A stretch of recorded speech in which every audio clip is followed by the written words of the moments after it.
Apakah suara saya terdengar, Kak? Bagus ini Kak. Masih kurang jelas Kak Denny?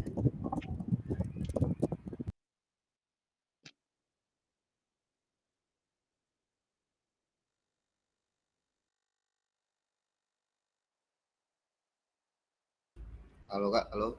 Oke, cukup jelas. Silakan Kak Denny. Oke. Terlepas dari kurikulum apapun, apakah selama ini Bapak Ibu sudah memahami ya, saya rasa menurut saya pribadi ya sudah paham lah ya, karena kan kita insya Allah semuanya itu linear lah dengan pendidikan kita masing-masing, karena dari kita kuliah itu kita akan mendapatkan pelajaran dari perkuliahan kita. Di situ kita udah diajarkan lah kema apa tujuan dari pembelajaran PJOK itu seperti apa, dan setelah kita terjun ke dunia pendidik kita pun mempelajari atau berpacu pada kurikulum pendidikan ya Kak. Jadi saya rasa dengan belajar mulai dari kita perkuliahan sampai kita mempelajari perangkat pembelajaran sebelum kita mengajar itu kita sudah, saya sendiri pribadi insya Allah sudah pahamlah tujuan daripada mata pelajaran yang kita berikan. Tidak hanya kita memberikan pembelajaran fisik saja, seharusnya kita yang sama juga seperti pelajaran pedagogik kita memberikan ilmu seperti kognitif dan lain-lain. Terima kasih. Oke, terima kasih Kak Denny. Jadi menurut Kak Denny, karena kita sudah belajar dari sekolah sebelumnya di basicnya sih, kita kan juga mengalami pembelajaran di SD, di SMP, di SMA. Bahkan kita sudah dipersiapkan ketika kita menjadi guru, kita sudah dipersiapkan di bangku kuliah. Seharusnya tidak seharusnya sih, secara baiknya kita sudah sedikit banyak kita sudah memahami terkait mata pelajaran yang kita ampu. Kalau kita di guru PJOK, karena kita basic mulai dari kuliah sudah PJOK, mungkin sudah ada yang sertifikasi juga, sudah mengikuti berbagai macam kegiatan atau yang punya lisens dari olahraga kecaburan, macam-macam, mulai dari olahraga mungkin renang, sepak bola, atau olahraga-olahraga fundamental yang lain-lainnya seperti atletik.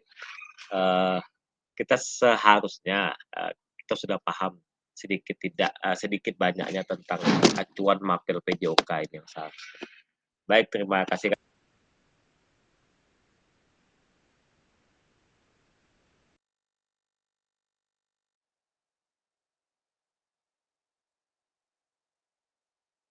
Yang kedua, dalam konteks kurikulum merdeka, baik aman Kak Ferdi, silakan Kak apa. Baik, dalam konteks kurikulum merdeka, apakah tujuan-tujuan ini bisa dicapai? Kalau menurut Kak Ripin tadi, kalau dalam konteks kurikulum merdeka, tujuan-tujuan pembelajaran ini menurut Kak Ripin akan lebih mudah kita capai. Kalau menurut kakak-kakak yang lain bagaimana? Silakan satu atau dua orang menyampaikan pendapatnya dan berbagi. Kak Agung, jaringan sudah bagus kah? Silakan.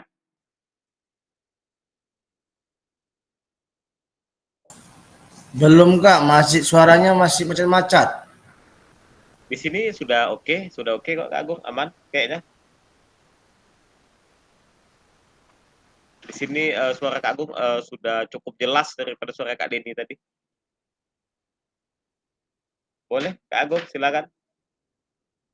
Kalau menurut Kak Agung, kurikulum merdeka sekarang nih, lebih mudahkah atau lebih sulitkah mencapai tujuan-tujuan yang bisa kita capai pada proses pembelajaran atau bagaimana? Kalau menurut Kak Ripin tadi, secara kasat mata lebih mudah nih untuk kurikulum merdeka daripada kurikulum-kurikulum yang lainnya. Kalau menurut Kak Agung gimana?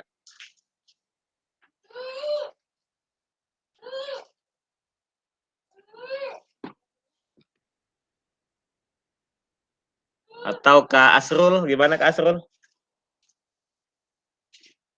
Silakan. untuk mencapai tujuan-tujuan pembelajaran kita lebih mudah atau lebih sulit kah?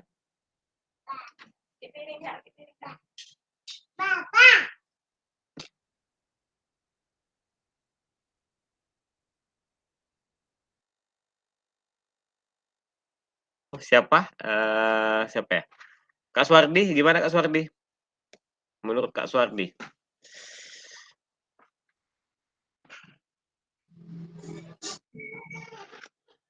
Oke, baik, Kak. Oke. Jelas, Kak, ini? Jelas, sangat jelas. Oh. Baik, dalam pembelajaran, proses pembelajaran, apa yang sudah disampaikan oleh Kak Ripin itu dari kurikulum yang sebelum-sebelumnya itu ya hampir sama saja, iya betul juga menurut saya, karena intinya tinggal kita bagaimana seorang guru itu bisa melakukan inovasi-inovasi dalam pembelajaran. Nah, untuk tujuan-tujuan yang akan kita capai, tentu kita mempunyai inovasi atau cara-cara model pembelajaran yang memudahkan anak, yang anak ini terpacu untuk melakukan. Intinya kita sebagai fasilitator, ya kan, memfasilitasi apa yang ada, baik itu alat-alat yang bisa kita modifikasi atau alat yang ada itu bisa kita manfaatkan dengan sebaik-baiknya.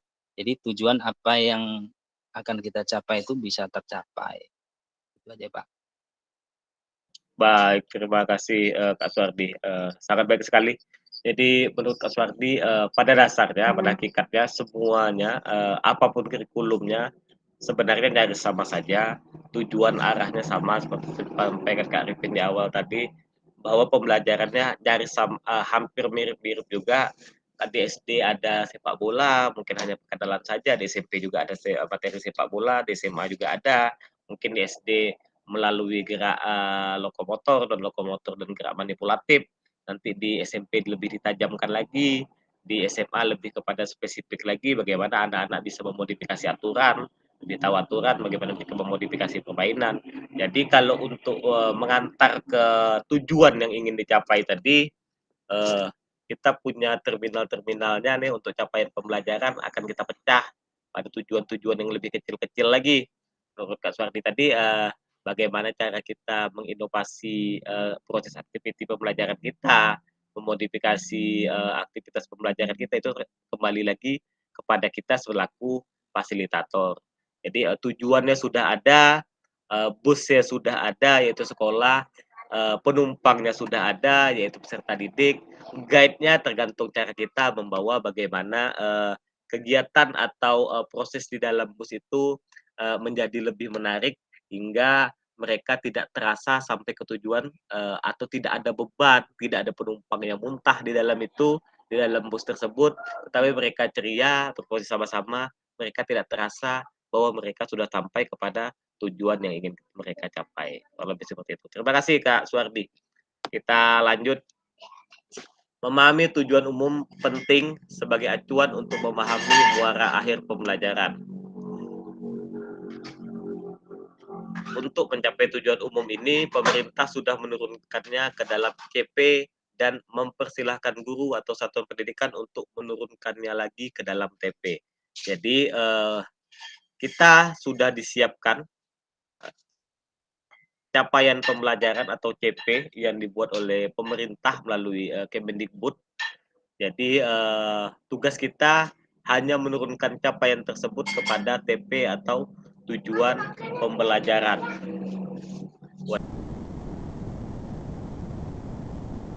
Kepada tujuan pembelajaran seperti yang saya sampaikan tadi, ketika kita sulit mencapai CP atau capaian pembelajaran yang mungkin agak terlalu berat, kita bisa memecah-mecahnya pada tujuan pembelajaran yang kita buat untuk berproses mencapai CP yang menjadi acuan dari pemerintah tersebut. Selanjutnya, bagaimana memastikan agar pengajaran yang kita lakukan benar-benar menyasar tujuan pembelajaran. Karena seringkali pengajaran langsung fokus pada materi atau aktivitas yang dilakukan Iya.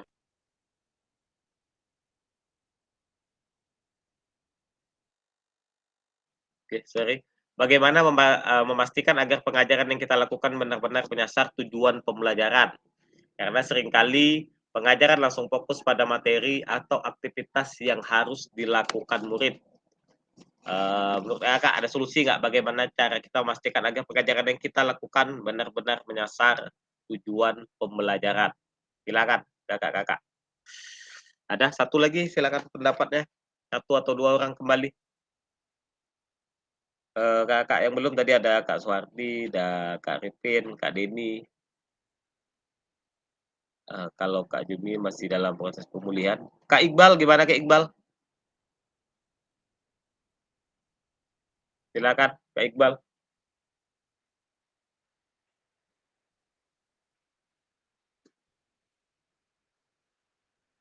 Bagaimana?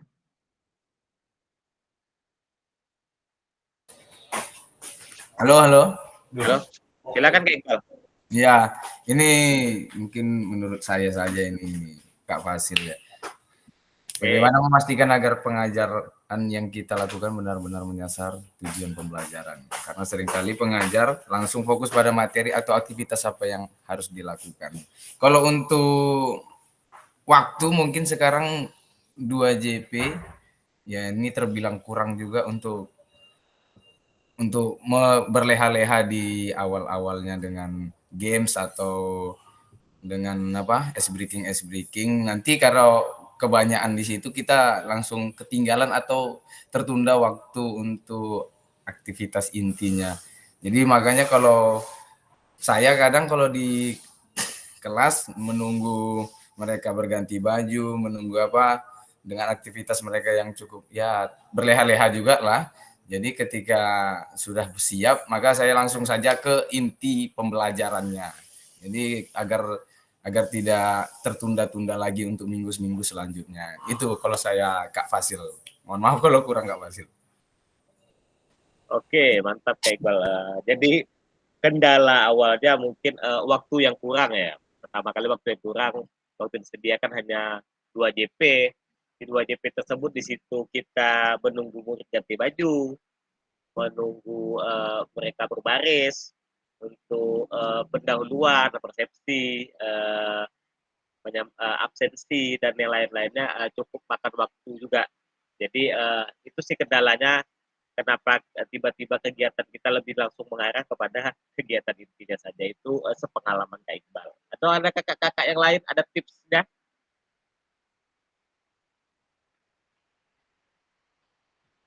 Untuk memastikan agar pengajaran yang kita lakukan benar-benar menyasar pada tujuan pembelajaran. Ada yang lain? Tanpa saya tunjuk silakan, ada? Atau kita skip dulu slide selanjutnya.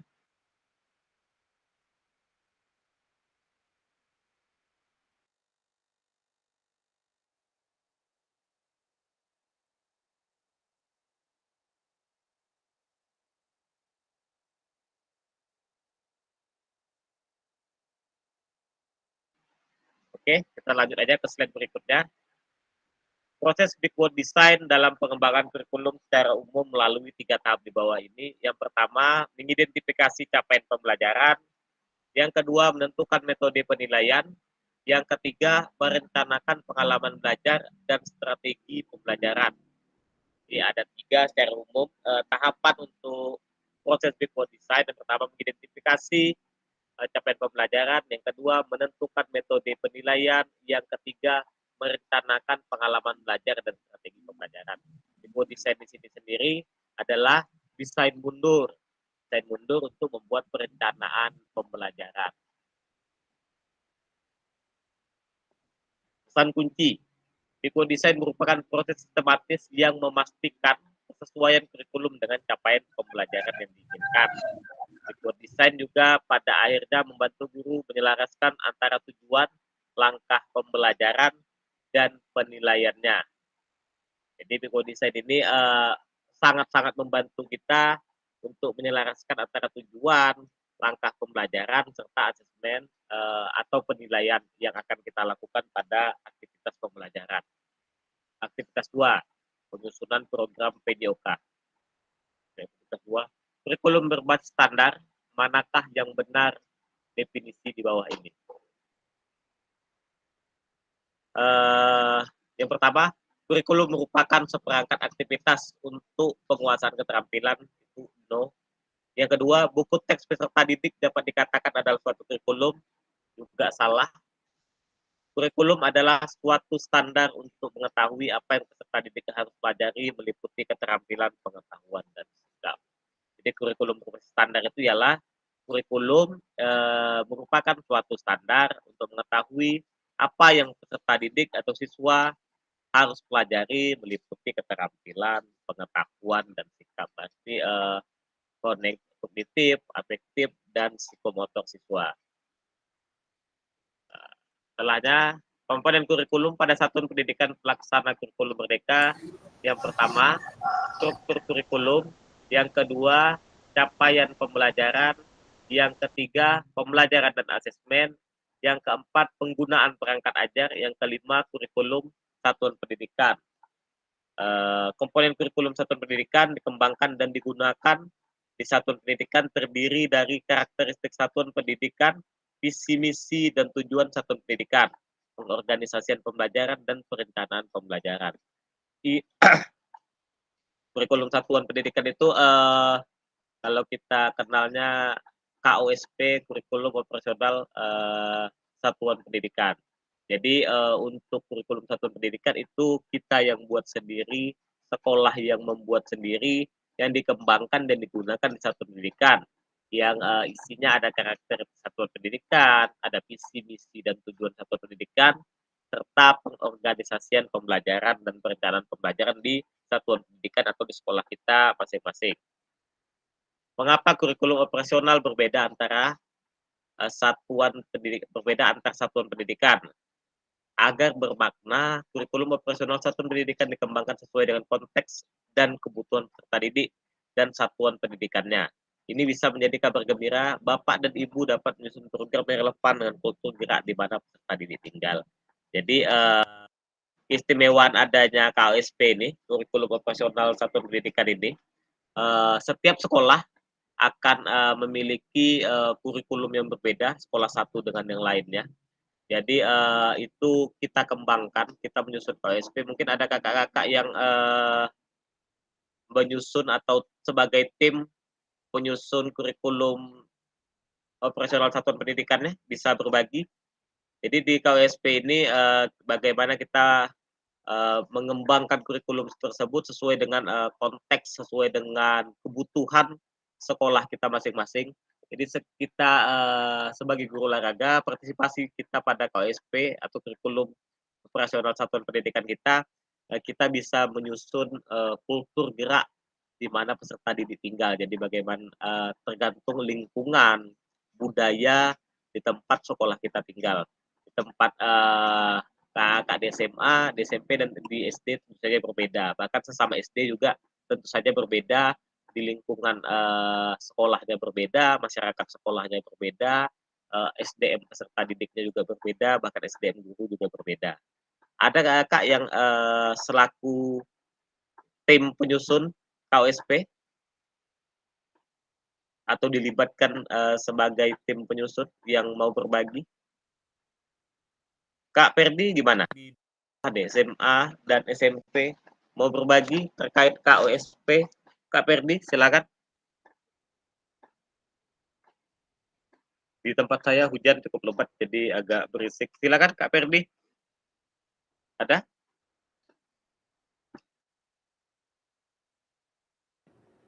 Sorry Kak, nggak ada Kak. Oh, Kak Perdi tidak ke dalam termasuk ke dalam tim ya? Atau kakak yang lain? Ada? Yang belum terdengar suaranya, Kak Dedi, Kak Asrul, atau Kak Agung? Silakan. Atau semuanya kita tidak masuk ke dalam tim? Kebetulan saya tidak masuk ke dalam tim KOSP juga. Tidak masuk, Kak. Oh, Kak Dedi. Kalau di Kak Dedi sendiri di SD-nya dalam visi misi sekolahnya, kalau saya nih, saya pribadi di sekolah saya olahraga masuk ke dalam visi sekolah. Jadi di sekolah kami itu visi dalam misi sekolah membuat sekolah tersebut unggul dalam bidang olahraga dan sains. Kalau Kak Dedi gimana? Masuk nggak? Nggak masuk, Kak. Belum Oh, masuk. enggak ya, di dalam seleksinya belum ya? Belum. Belum. Mudah-mudahan di penyusunan kurikulum berikutnya Kak Dedi bisa berpartisipasi lagi deh, mengasih masukan bahwa kita adalah pembelajaran dan sekolah juga bisa unggul melalui olahraga dan sains. Oke, baik. Kita lanjut. Siap.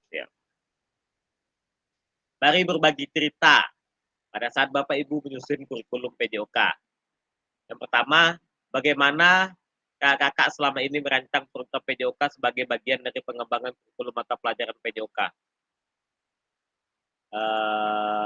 Merancang program PJOK sebagai bagian dari pengembangan kurikulum. Silakan kakak, ada yang mau berbagi?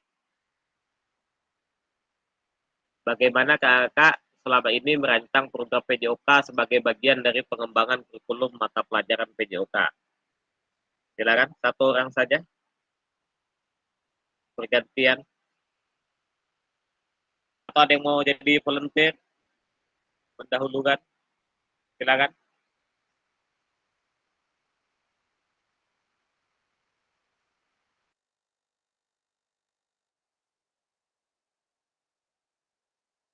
Atau bisa kita rapel langsung 2 pertanyaan. Yang kedua, apa saja yang selama ini Bapak Ibu anggap menjadi sesuatu yang bernilai untuk dipelajari murid di kelas PJOK? Yang ketiga, bagaimana Bapak Ibu akan mengintegrasikan itu semua ke dalam pengembangan. Halo, Coach. Potong sebentar, Coach. Ya, silakan. Abang izin ada meninggal pula di sebelah rumah. Abang izin Oke, keluar oke, dulu oke. ya. Ini yang meninggal ya. Siap, Pak. Izin dulu ya, Coach. Assalamualaikum.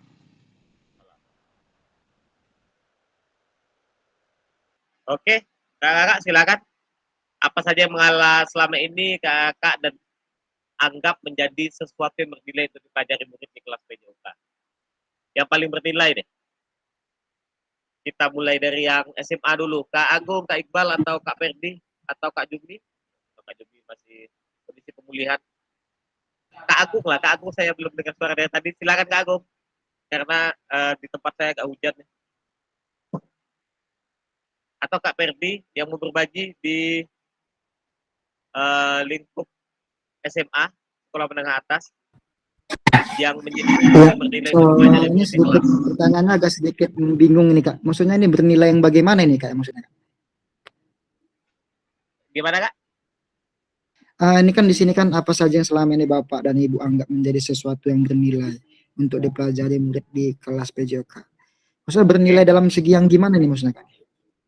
Menurut kakak aja yang menurut kakak misal di bidang kesehatan nih, di kesehatan secara keseluruhan pembelajaran tentu saja bernilai. Mungkin kita di PJOK ada kegiatan gerak, mungkin ada kegiatan kebugaran, kegiatan yang mungkin ada kesehatan. Menurut Kak Ferdi lah, kalau di SMA yang Kak Ferdi anggap menjadi sesuatu yang lebih bernilai dari pembelajaran yang kita lakukan, apa nih? Oke, paham. Silakan. Kalau untuk tingkat SMA itu kayak biasanya kebersamaannya sih Kak, yang lebih bernilai. Kebersamaannya. Kekompakannya ya? Kekompakannya, Oke, kebersamaannya. Lebih mengarah kepada P5 atau kegiatan co-curricular kan? Gimana Kak? Kalau menurut jawaban Kak Ferdi lebih mengarah kepada kegiatan P5 atau co-curricular kah atau bagaimana? Kalau untuk di tingkat SMA kebetulan di sekolah saya ini P5-nya itu belum diterapkan sih. Oh, belum ya? Di SMP kan? Kalau di SMP sudah diterapkan. Oh, sudah. Ada nggak Kak Ferdi pernah buat kegiatan P5 yang berkaitan dengan kita PJOK? Untuk saat ini, sampai saat ini tentang P5 PJOK itu belum ada saya buat sih Kak. Oh, oke. Kak Ferdi di SMP bareng sama Kak Suwardi ya. Setelah kegiatan di klub TKG kita ini, harapan saya nanti akan ada kegiatan P5 sekolah Kak Ferdi. Karena kita nanti akan sampai kepada proses pembelajaran bagaimana kita mendesain project PJBL, project based learning-nya PJOK, yaitu nanti ada materinya Sport Education Model atau SEM. Jadi SEM ini baiknya bisa kita kembangkan pada kegiatan co-curricular di sekolah kita masing-masing. Kita akan sampai ke sana nantinya. Baik, terima kasih Kak Ferdi. Kita lanjut saja karena ada beberapa slide lagi. Tadi bagaimana Kak akan mengintegrasikan itu semua ke dalam pengembangan kurikulum mata pelajaran PJOK yang sekarang telah disampaikan, sudah kita spill juga sedikit bisa kebersamaan yang disampaikan Kak Ferdi tadi, mungkin ada pada penilaian P5 bisa kita kaitkan kekompakan dan kebersamaan yang disampaikan oleh Kak Ferdi tadi. Selanjutnya 6 faktor yang mempengaruhi pengembangan program PJOK. Yang pertama, kebutuhan dan karakteristik peserta didik. Yang kedua, konteks masyarakat. Yang ketiga, waktu. Yang kelima, cakupan tahapan. Yang terakhir adalah teknologi. Tadi disampaikan oleh Kak Iqbal, kendalanya kita ada di waktu, dan alokasi pembelajaran. Mungkin ada hal-hal lain juga yang terkait dengan konteks masyarakat, kebutuhan dan karakteristik peserta didik.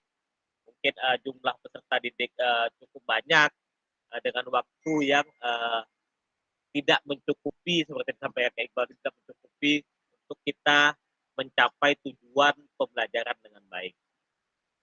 Jadi di challenge atau tantangan sih bagi kita guru PJOK untuk bagaimana kita bisa mencapai tujuan pembelajaran dengan waktu yang sedikit, sarana prasarana olahraga yang tidak cukup baik, bahkan mungkin tanpa dukungan atau support yang cukup baik dari sekolah ketika kita ingin melakukan pembelajaran PJOK ini tadi.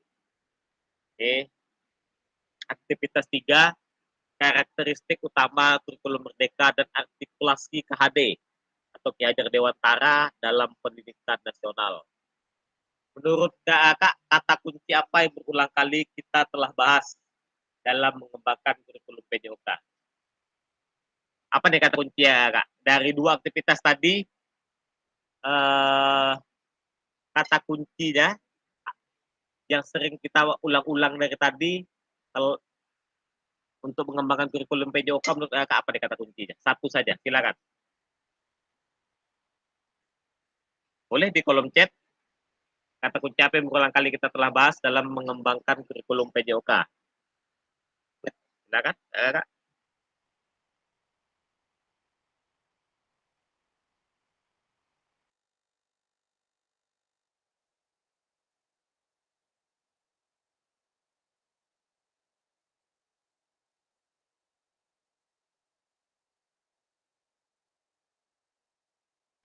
Silakan tuangkan di kolom chat saja.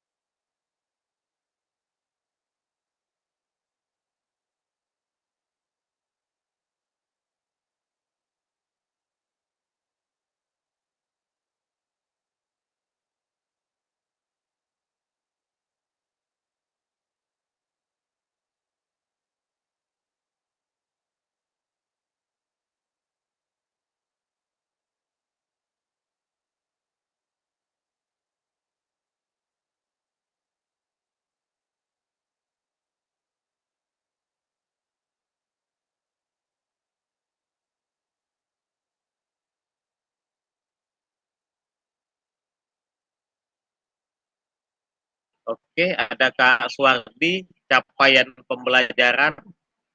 Silakan Kak yang lain.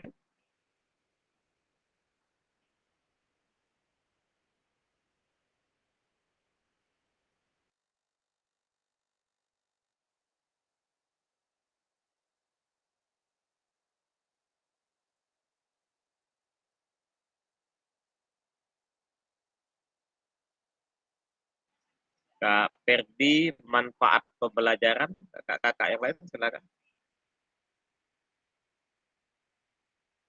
Kak Agung, kemandirian belajar, oke.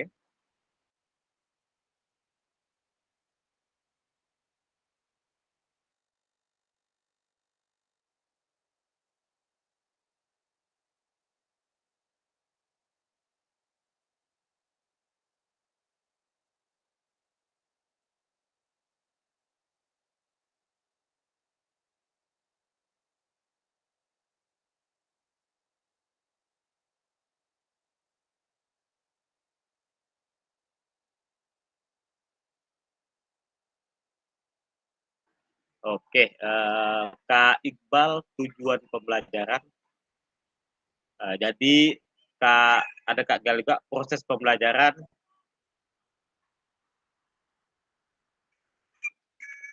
Jadi kata kuncinya yang berulang kali telah kita bahas adalah pembelajaran. Bagaimana baik itu capaian pembelajaran, tujuan pembelajaran, proses pembelajaran, bagaimana kita sampai pada tujuan pembelajaran, bagaimana kita memilah-milah tujuan pembelajaran untuk mencapai capaian pembelajaran. Jadi esensi PJOK ini bagaimana bahwa PJOK esensi yang sebenarnya adalah pembelajaran pada peserta didik, tapi bagaimana caranya kita sampai pada tujuan dan capaian, kita kembalikan lagi kepada kakak-kakak masing-masing. Kita coba lanjut kembali. Apa yang telah kita bahas merupakan karakteristik kurikulum merdeka, yakni yang pertama, fokus pada materi esensial, muatan yang paling diperlukan untuk mengembangkan kompetensi dan karakter peserta didik. Yang kedua, pengembangan kompetensi dan karakter, pengembangan kompetensi sosial, emosional, dan moral peserta didik. Yang ketiga, fleksibilitas pembelajaran.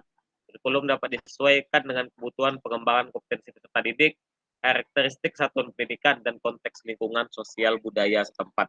Jadi pada capaian pembelajaran sekarang, seperti yang saya sampaikan kemarin, bahwa kita dituntut berinovasi, ini bahasa Kak Suardi, kita dituntut berinovasi, kita dituntut untuk lebih kreatif lagi, kita dituntut untuk berpikir bagaimana proses pembelajaran yang kita lakukan adalah pembelajaran inklusif, pembelajaran yang mencakup kepada seluruh peserta didik, pembelajaran yang tidak membeda-bedakan setiap peserta didik, pembelajaran yang sesuai dengan karakteristik lingkungan, baik konteks itu sosial, budaya lingkungan, masyarakat sekolah, lingkungan sekolah, bahkan budaya di sekitar lingkungan sekolah atau SDM peserta didik dan SDM guru tersebut juga.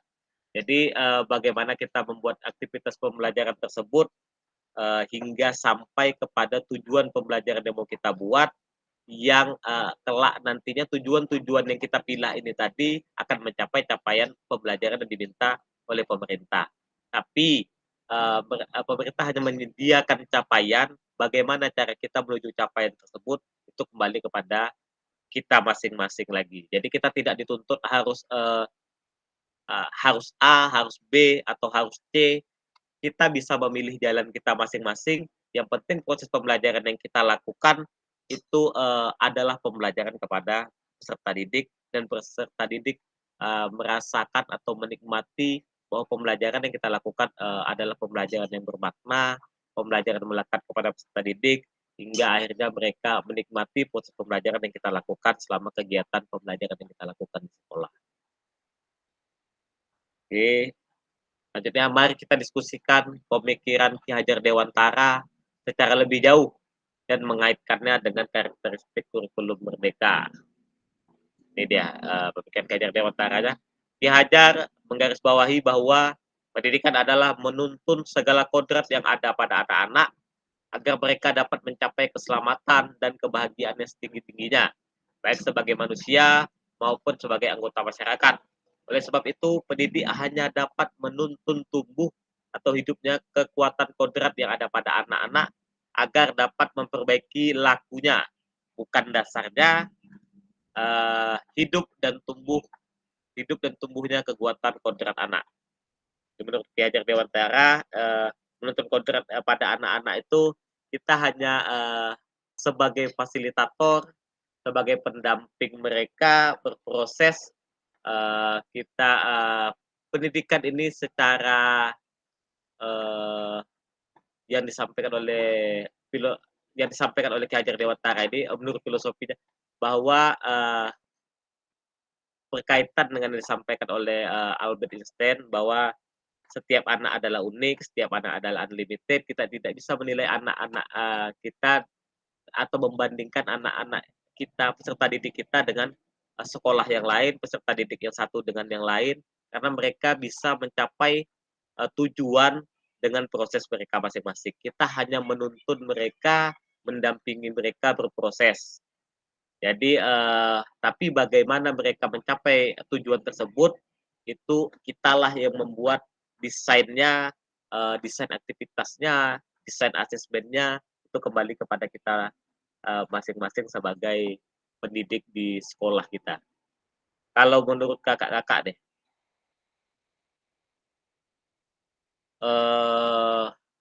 pada kurikulum mereka ini, secara keseluruhan yang kakak sampaikan, lebih ke setuju kurikulum ini cukup baik untuk proses pengembangan pada peserta didik.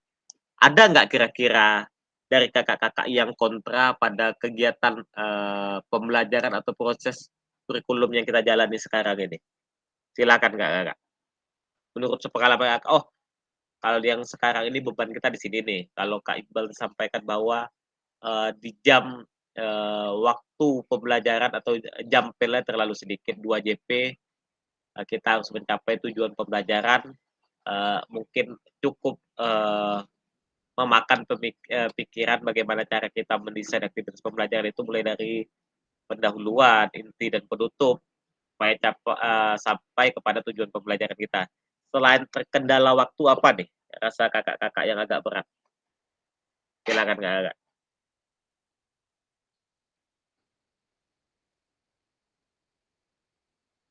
Kak Asrul, boleh? Silakan. Kak Asrul di SMA Negeri 1 Bagan Sinembah ya?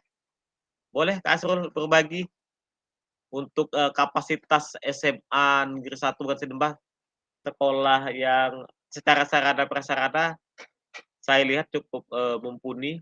Gimana menurut Kak Asrul?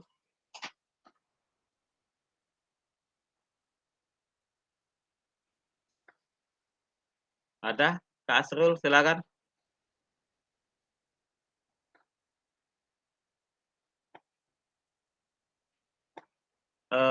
Siapa lagi ya? Yang di Kalau Kak Agung? Gimana? Silakan, Kak Agung.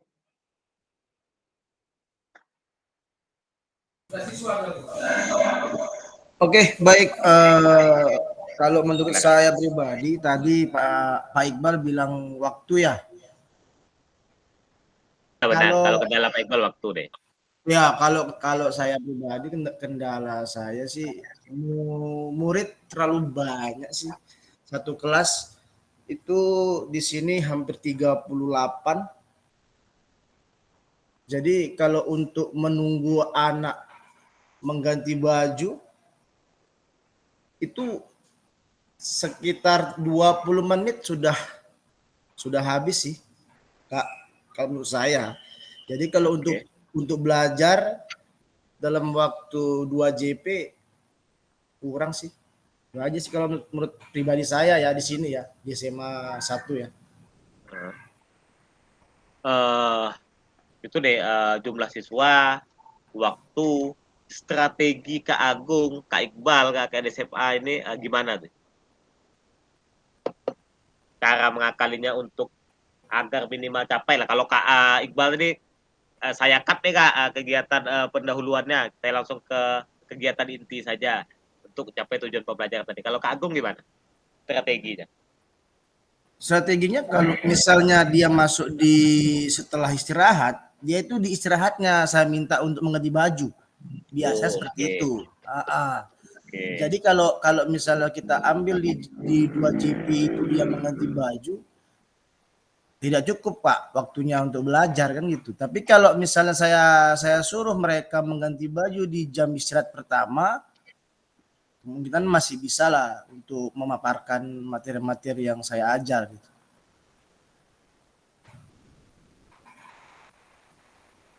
Oke, siap. Itu terkait waktu bisa diakali lah ya untuk Iya. proses ganti baju tadi. Kalau jumlah siswa kan 38 orang. Ya. Setiap siswa tadi menurut Ki Hajar Dewantara nih, kita kodrat anak kan beda-beda.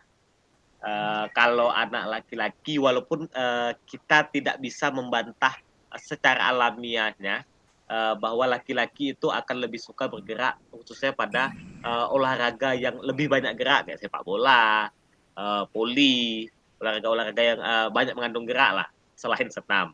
Sedangkan siswa perempuan lebih senang bagaimana pada olah tubuh, pada senam, pada kegiatan-kegiatan yang tidak terlalu banyak memakan gerak atau body kontak nih pada kegiatan perlawanan. Kalau di SMA, bagaimana cara Kak Agung ini melakukan atau membuat proses pembelajaran ini biar semuanya sama-sama mengikuti prosesnya Kak Agung buat? Sebelum Kak Agung buat video, nanti pada video pembelajaran saya akan lihat juga bagaimana proses pembelajaran yang Kak Agung lakukan. Kalau sekarang gimana Kak Agung? Kalau menurut saya, supaya anak laki dan perempuan itu kompak, membuat game-game aja sih Kak. Game-game yang mengasyikkan anak untuk bergerak, tidak ada batasan untuk laki dan perempuan, itu aja sih. Oke, berarti secara keseluruhan kita masih sama nih. Waktu saya ngajar di SMK kemarin, gitu juga sih. Karena kita agak terbentur ke minat anak ya kan. Di minat anak kalau di misalnya SMK. kita misal untuk materi sepak bola dan senam kan mereka kan ada suka atau tidaknya kan. Tapi kalau game atau micro teaching atau segala macam masih bisa sih anak laki dan perempuan untuk saling sama gitu aja. Game yang biasa Kak Agung lakukan yang paling menarik untuk siswa Kak? Biasanya kucing-kucingan. Oh, kucing-kucingan, oke. Oh, game-game seperti itu. Iya, game-game seperti itu sih biar anak dan laki-laki ini tidak ada batasan gitu. Oh, siap. Berarti masih sama sih. Saya kemarin kalau misalnya gini nih, kalau SMA nih, apalagi kena jam siang, kendalanya kita di ngajar SMA, yang perempuan takut panas, yang perkara bedak tadi sudah bedak nanti luntur. Jadi SMA agak payah nih, takut bau badan, takut baju basah. Jadi kendalanya tadi, kalau misalnya kita suruh main olahraga sepak bola yang main hanya laki-laki, ketika senam yang main hanya perempuan, ketika yang poli hanya yang hobi poli.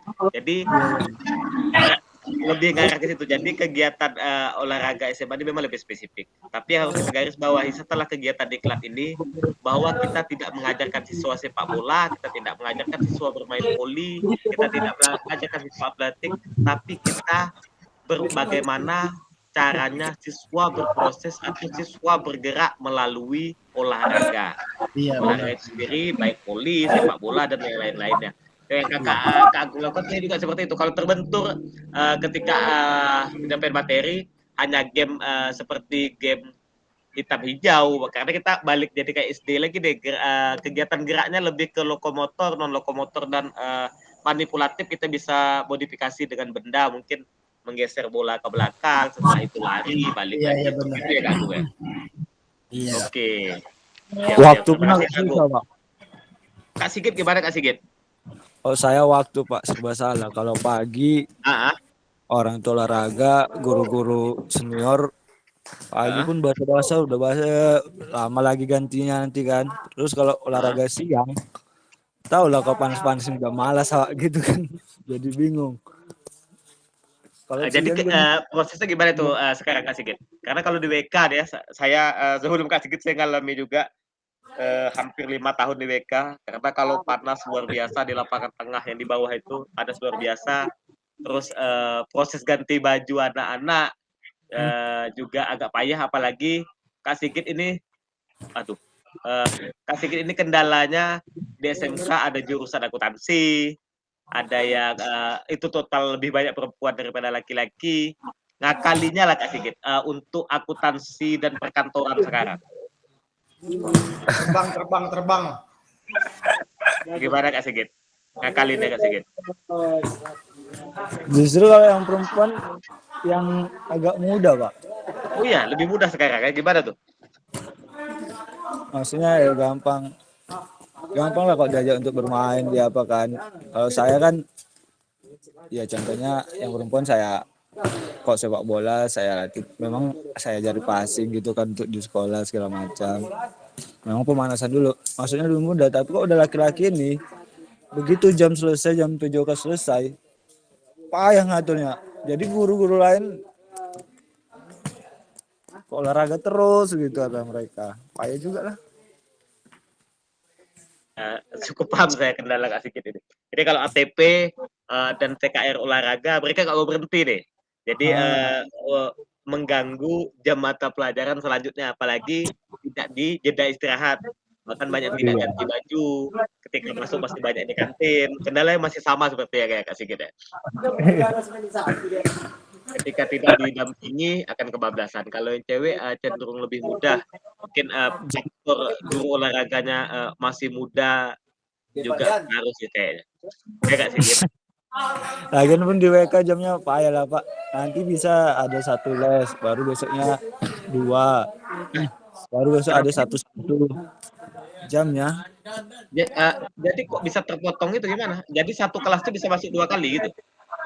Iya, satu kelas itu 2 kali, itu yang saya bingung. Makanya terkadang ya udah keluar aja lah kalian. Bingung nengok jadwalnya ke Waka kurikulumnya ke Pak Supri ketika rapat proses itu sedikit harus sampaikan karena 1 jam pelajaran di SMA berapa ya? 40 ya? 35 ya? Untuk di 1 jam pelajaran kita hanya bisa mungkin maksudnya 1 jam itu untuk materi, pertemuan berikutnya kita total olahraga di lapangan. Iya kayak gitu ya Pak jadinya. Agak mengganggu sih memang karena terpotong itu tadi, karena dalam satu kesatuan 3 JP saja kadang itu tidak mencukupi, apalagi terpotong. Jadi seperti itu 1 jam yang minggu ini, minggu awal pertemuan dibuat untuk teori saja, 2 jamnya baru untuk langsung kegiatan praktik lapangan gitu. Iya Pak jadinya. Seperti itu. Untuk kegiatan berikutnya Kak Sigit bisa lebih berpartisipasi deh, karena di Widya Karya saya cukup paham sekali. Kita Kak Sigit harus buktikan bahwa olahraga ini tidak proses pembelajaran nomor 2, tidak proses pembelajaran yang anak tiri deh. Bahwa olahraga juga adalah proses pembelajaran. Karena di kita swasta kita dituntut bagaimana setelah ini melalui olahraga. Jadi Kak Sigit juga harus sampaikan bahwa olahraga ini tujuannya bukan prestasi. Prestasi itu bisa kita capai pada saat kegiatan ekstrakurikuler yang kita maksimalkan di sekolah. Tapi kalau pada saat ekstrakurikuler, pembelajarannya olahraga adalah pembelajaran kepada peserta didik. Kak Sigit harus lebih kekeh juga besok pada saat rapat kurikulum Kak Sigit. Kurikulum ya Pak, soalnya payah juga, soalnya diatur sama senior kurikulumnya. Itu sih kendalanya yang ketika sampaikan dulu keluhan Kak Sigit silakan buktikan bahwa proses pembelajaran olahraga ini adalah pembelajaran kepada peserta didik. Dan Kak Sigit salah bahwa olahraga ini Sigit ini nih penting juga anak-anak siap ujian TKR. Kasihlah bola dulu. Itu kendala juga kan Kak Sigit, kan banyak seperti itu kan. Atau hari Sabtu udahlah kita buat tanding aja lah antar kelas, tiba-tiba tanding antar kelas itu nggak tahu permasalahannya apa deh, tiba-tiba tanding antar kelas yang bahkan ada jam olahraga kita di situ. Gimana Kak Sigit? Jadi sekarang semua guru olahraga lah jadinya Pak. Semua ya. Itu jadi kendala itu, tiba-tiba suntuk anak-anak suruh olahraga. Kita yang tanggung jawabnya kan jadi payah. Besok Kak Sigit harus kuat lagi deh di sekolah. setelah mengikuti PKG ini sampaikan dulu kepada Pak Rajis nih, sama kepala sekolahnya bahwa ini ada nih proses pembelajaran. Kalaupun ada KKG di sekolah atau pembil sekolah, bisa Kak Sigit sebagai narsumnya. Ini kegiatan perencanaan pembelajaran kurikulum seperti ini bisa dipakai secara umum untuk semua mata pelajaran. Kalau Kak Sigit butuh slide nanti kabari aja saya, gampang. Oke Kak Sigit. Oke. Oke, semangat Kak Sigit. Baik, terima kasih Kak Sigit. Ada nggak Kak? Atau ada kakak yang lain lagi mau menyampaikan keluh kesah di sekolahnya? Ada kakak-kakak? Cukup? Cukup, kita lanjut dulu. Ini kita mau sampai di akhir sesi nih. Pada akhir sesi kita hari ini, kakak-kakak harapan saya kakak dapat memahami 3 karakteristik utama kurikulum merdeka, serta keterkaitannya dengan prinsip pemikiran Ki Hajar Dewantara. Yang kedua, serta mampu memahami pengembangan kurikulum PJOK. Yang ketiga, serta mampu memahami penyusunan program PJOK yang berkualitas dengan dibuat desain. Terima kasih. Jadi kita sudah sampai di sesi akhir slide-nya. Terima kasih kakak-kakak sudah berproses, sudah berbagi pengalaman, sudah berbagi knowledge sama-sama di ruang virtual ini. Jadi tidak usah canggung, tidak usah berasa takut salah penyampaian, takut kita di-judge kawan yang lain, nggak ada. Di sini kita berproses sama-sama. Proses kita adalah proses andragogi, pembelajaran kita adalah pembelajaran orang dewasa. Setiap kakak-kakak mempunyai pengalamannya masing-masing. Setiap pengalaman kakak-kakak akan menjadi proses pembelajaran bagi kami, tergantung bagaimana cara kami merefleksi pengalaman yang kakak-kakak bagikan. Setiap knowledge kakak-kakak juga adalah pembelajaran bagi kami. Saya di sini hanya selaku fasilitator, saya tidak menggurui kakak-kakak, saya tidak akan menjudge kakak-kakak benar atau salah. Saya hanya mendampingi kakak-kakak berproses. Jadi tidak usah canggung, silahkan berbagi di sini. Jadi tuntunan saya hanya ketika kakak-kakak keluar dari rel, saya akan coba bawa kakak-kakak kembali. Oh, kita di rel yang salah nih kita. Sejauh ini selama 7 kali tatap maya ini proses kakak-kakak sudah sangat-sangat baik. Tetap masih pada jalurnya, kakak-kakak sudah mulai berbagi, walaupun harus saya panggil dulu namanya baru kakak-kakak berbagi, tapi mudah-mudahan di pertemuan-pertemuan berikutnya semua mau berbagi kembali, berbagi bersama-sama, tidak dipendam lagi ilmunya, tidak dipendam pengalamannya, karena setiap kita pasti ada pengalaman. Ada yang unik kita tidak perlu, nggak ada kaitannya sama pembelajaran, nggak apa-apa, kita berbagi saja. Oke, kakak.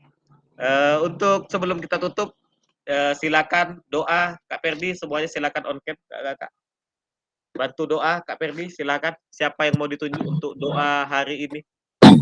Hari ini. Oke, baik. Kak, untuk doa kali ini ya mungkin bisa dipimpin oleh Kak Dedi ya. Silakan Kak Dedi. Oke, silakan Kak Dedi.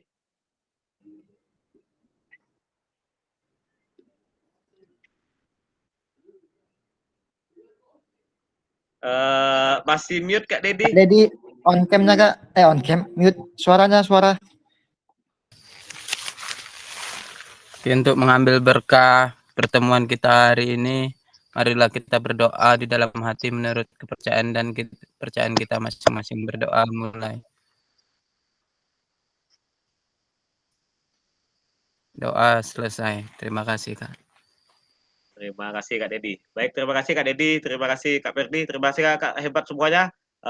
Kita sebelum kita tutup, kita sesi foto dulu. Terakhir, salam olahraga, kakak silakan. 1, 2, 3. 1, 2, 3. Salam kelas 14. 1, 2. Oke, terima kasih Kak hebat. Kita ketemu lagi di 1.6. Ada 4 lagi pertemuan menjelang kita bertemu luring. Insya Allah semuanya diberikan waktu, umur, rezeki yang baik, kita bertemu pada kegiatan tatap muka kita yang insya Allah akan kita laksanakan tanggal 27 nanti. Terima kasih untuk kegiatan hari ini. Kurang lebih saya mohon maaf apabila ada kata-kata atau penyampaian serta tingkah laku yang saya sampaikan pada ruang virtual ini. Saya mohon maaf. Wabillahi taufiq wal hidayah. Wassalamualaikum warahmatullahi wabarakatuh. Waalaikumsalam. Waalaikumsalam. Waalaikumsalam warahmatullahi wabarakatuh.